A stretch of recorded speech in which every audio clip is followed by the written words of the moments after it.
Hi everyone, this is Rishabh. Is Bitcoin the best blockchain? What is Bitcoin? What is blockchain? The various kinds of it and the future outlook. It's kind of tricky, let's get into it. Imagine just a money system where we all have a database account of all the transactions that have taken place throughout its history, about a decade for Bitcoin. Everything we transact, it is seen by everybody, and miners are people who just maintain the ecosystem for slight rewards that are cut into half every 4 years. So the amount of Bitcoin is capped at 21 million, and this reward also that the miners get, it's cut by half every 4 years. So with that, it becomes more and more valuable and more scarce over time. This is a blockchain example using as a money system, which is Bitcoin for you. Censorship resistant, nobody can really ban it, and private in some way.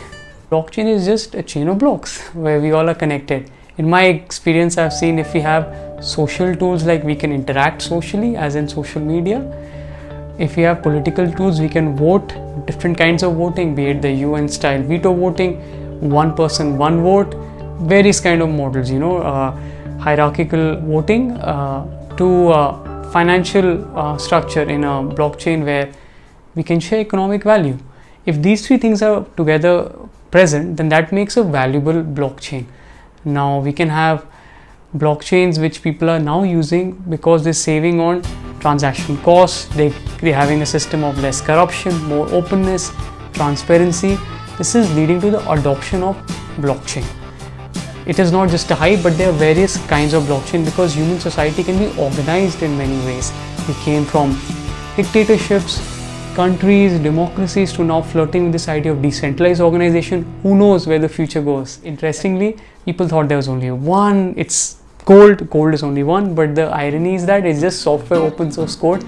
Anybody can take their own, put their own name in front of it, call it their Bitcoin.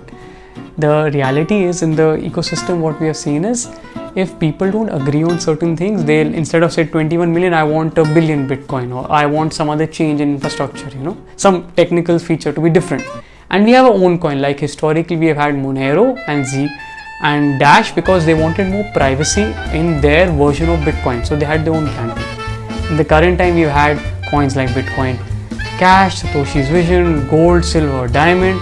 I feel that it's not fair to just use the Bitcoin brand name, but you have to also prove yourself. But reality is, you can have as many versions of Bitcoin. It's not like a code from anywhere. I'd say mostly centralized, decentralized, private and public, and you can have a mix of combinations of those. I'll just explain them briefly. Centralized meaning that as you're now having very popular blockchain for business, IBM Hyperledger is there, Microsoft Azure is there. They're trying to build a workbench so businesses feel comfortable. They don't have to feel this crazy anarchic space where everybody's sharing everything. They have their own control, just like Google was built on the internet, but there's still control. So if you want a centralized control where they control, to a more decentralized control like Bitcoin, like VeChain, like these other Ethereum, Cardano, EOS, it's again more decentralized, more global that way in terms of decision making. Then private and public. Private meaning that Monero, Dash, where Zcash, where my information is mine and not everybody can view it because I don't want to be hounded by people for different nefarious or negative things, to more public where I want transparency, openness, and anybody can see it because I want to encourage these habits.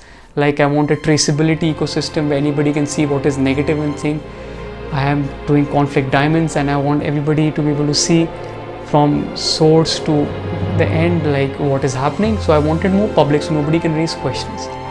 And in future, as I said, that depend on how many kinds of human organization, we can have many kinds of blockchains. Just like the political part was that there was first a debate that Bitcoin is bad, blockchain is good. This happened because simply, just like I explained in my thesis, AT&T tried to also say that public internet is bad, it will use for pornography, illicit drugs, negative things. We'll build your own internet. You guys want to share value, you want to make it the next big thing, we'll do it for you. But historically, what has happened is we have a public layer of internet which people trust more, and private companies can build on top of it. I foresee the same thing for a blockchain because these certain lobby groups, I say countries feel threatened because Bitcoin is a global money system. the first blockchain. So why should I use the dollar, euro, yen? I'll just use Bitcoin. So they feel certain threatened and compromise of power. I foresee a balance, and that is why this whole political debate is happening. And I see that there are thousands of coins right now. There will be millions in future. The death rate is very high. They die very fast because startups fail very fast. New ideas fail, but few prevail. So there will be a space for many different kinds of blockchains. As you see in this chart, I see Bitcoin taking the space of gold and cash mostly, but there is stocks of different kind of companies, energy, water, resources, software, hardware. They'll already have different kind of blockchains, housing, nation state debt, derivatives, financial products, So if you consider taking a plunge in this space, do consider donating to a fund as well. And just remember that this is a very nascent space. Bitcoin is the first, the most long lasting, and I think it's the most conservative, so that it takes any attacks it can and solves the most major problem people saw initially, which is having a reserve system for the world, a financial reserve, and which it is still trying to solve. But meanwhile, we also can solve other problems of saving transaction cost, being hugely valuable to society, all members of centralized, decentralized, privacy, and more public oriented people. So there's a space for everybody.